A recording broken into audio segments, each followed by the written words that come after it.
কুরবানি নিয়ে আতঙ্ক, বিশেষ করে নতুন সরকার আসার পরে বিভিন্ন ইসলাম ধর্মী মানুষ যারা রয়েছে কুরবানি নিয়ে করতে পারবেন কিনা কুরবানি সে নিয়ে দ্বন্দ্ব তৈরি হয়েছে, সেটা নিয়ে কি বলবো? আপনি কুরবানি নিয়ে প্রশ্ন করছেন আমাকে, আপনার সামনে আমি যে উত্তর দিতে বসেছি।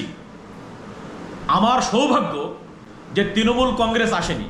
তৃণমূল কংগ্রেস আসলে এই কুরবানি আগে কত মুসলমান মানুষকে বিরোধী দল করার অপরাধে যে ওরা জবাই করে ফেলতো, সেটাই ছিল সব থেকে বড় ব্যাপার। আমাকে তো কুরবানির মুখ দেখতে হতো কিনা সন্দেহ ছিল, কারণ হুমকি আসছিল নির্বাচন চলাকালীন যে তৃণমূল যদি সরকারে আসে তাহলে আমাকে মার্ডার করে দেবে। অশোকনগরের কুখ্যাত সমাজবিরোধী বিধায়ক নারায়ণ গোস্বামী এবং তার চেলাচামুন্ডারা।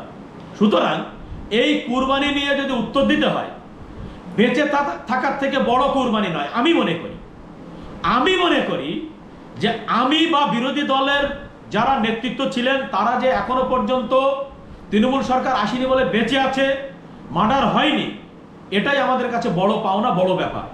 সুতরাং কুরবানি নিয়ে কি বলবো? তবে হ্যাঁ, যেটা বাস্তব কথা হচ্ছে, রাজ্য সরকার যে আইনটা করেছে, 14 বছরের বেশি গরুর বয়স লাগবে, ভেটেরিনারি ডাক্তারের সার্টিফিকেট লাগবে, পঞ্চায়েত বা পৌরসভার সেক্রেটারি বা পৌর প্রধান, পঞ্চায়েত প্রধানের ছাড়পত্র লাগবে। এই জটিল এবং কঠিন প্রক্রিয়ায় কুরবানি কতটা সফল হবে এটা সন্দেহ আছে। কিন্তু পশ্চিমবঙ্গে তৃণমূল কংগ্রেসের এখনো 80 জন বিধায়ক আছে। কোনো শয়তান এখনো পর্যন্ত মুখ খোলেনি।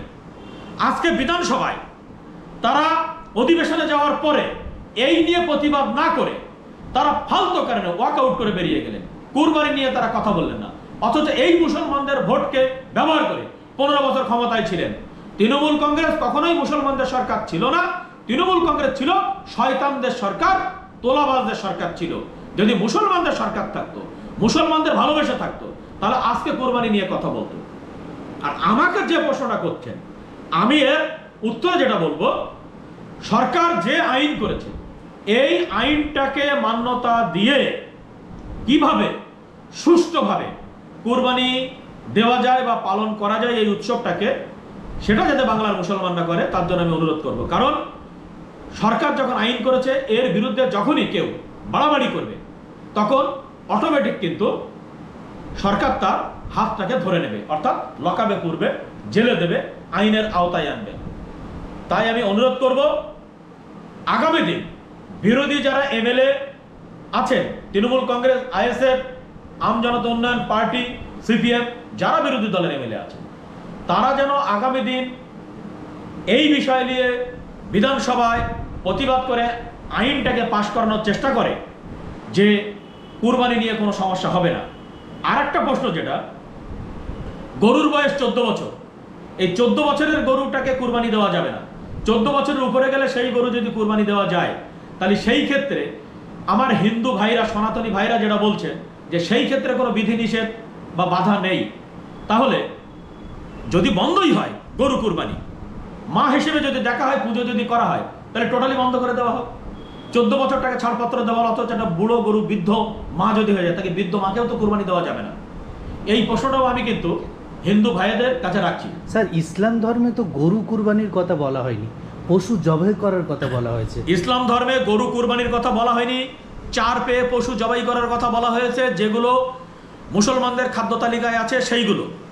তাই বলে তো শুয়োর কুরবানি দেওয়া যাবে না। পশু মানে তো পশু, শুয়োরও তো পশু, তাহলে শুয়োর তো কুরবানি দেওয়া যাবে না। শুয়োর বাদে যে সমস্ত পশুগুলো মুসলমানদের খাদ্য তালিকায় আছে সেই পশুগুলো কুরবানি দেওয়া যাবে। কিন্তু পশ্চিমবঙ্গের যা পরিস্থিতি, এখানে অ্যাভেলেবেল দুম্বা, উট পাওয়া যায় না, ভেড়া পাওয়া যায় না, ছাগল বা খাসি প্রচুর পরিমাণে দাম, ব্যয়বহুল। সুতরাং গরুটা ছিল সস্তায় কোরবানি দেওয়ার একমাত্র প্রাণী। সেই ক্ষেত্রে মুসলমানরা অলরেডি একটু বেকায়দায় পড়ে গেছে। সুতরাং আমি অনুরোধ করব যাতে এই আইনটাকে একটু ছাড়ছড় দিয়ে সহজ করা হয়, এটাই আমি অনুরোধ করব একজন ইসলাম ধর্মাবলম্বী মানুষ হিসেবে। কিন্তু রাজ্য সরকার যে আইনটা করেছে সেই আইনটাকেও আমি মান্যতা দেওয়ার জন্য মুসলমানদের কাছে অনুরোধ করছি। এই আইন যাতে শিথিল হয়, সহজ হয়, তার জন্য সরকারকে যেমন অনুরোধ করছি, পাশাপাশি ইসলাম ধর্মাবলম্বী মানুষদের কাছে অনুরোধ করছি আপাতত যে আইনটা আছে সেটা অন্তত মেনে